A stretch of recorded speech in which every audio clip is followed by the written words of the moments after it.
Home, capturing reality. Cierra los ojos y disfruta la experiencia.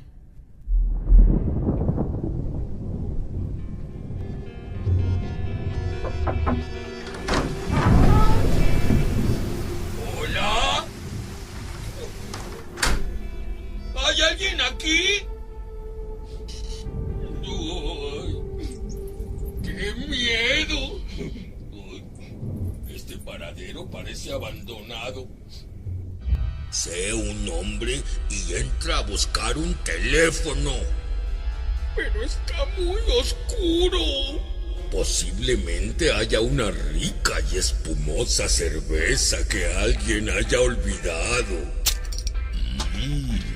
Cerveza.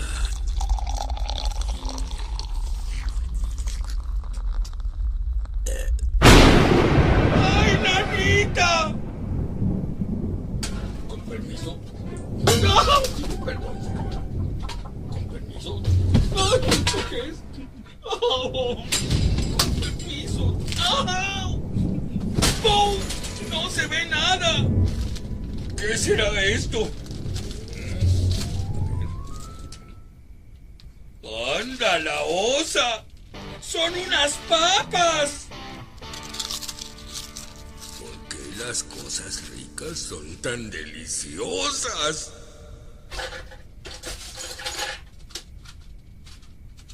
¡Yahoo! ¡Encontré unos cerillos! ¡Por fin podré ver dónde estoy!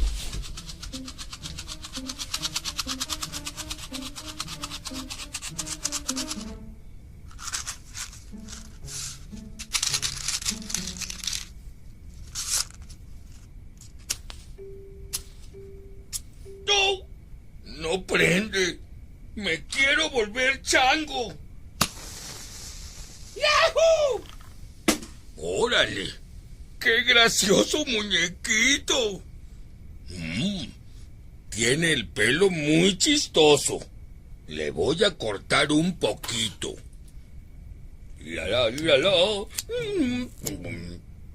Córtale sí, córtale no, por aquí sí, por aquí no, Fígaro, Fígaro, Fígaro, Fígaro. Un poco más por acá.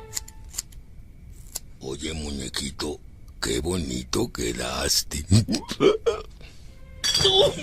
¿Qué fue eso? ¡Son cervezas! Tengo que destapar una. Piensa, cerebro, piensa. Con los dientes. ¡Ah!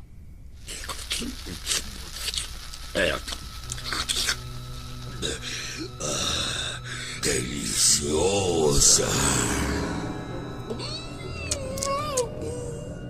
¡Oh! ¿Qué está pasando?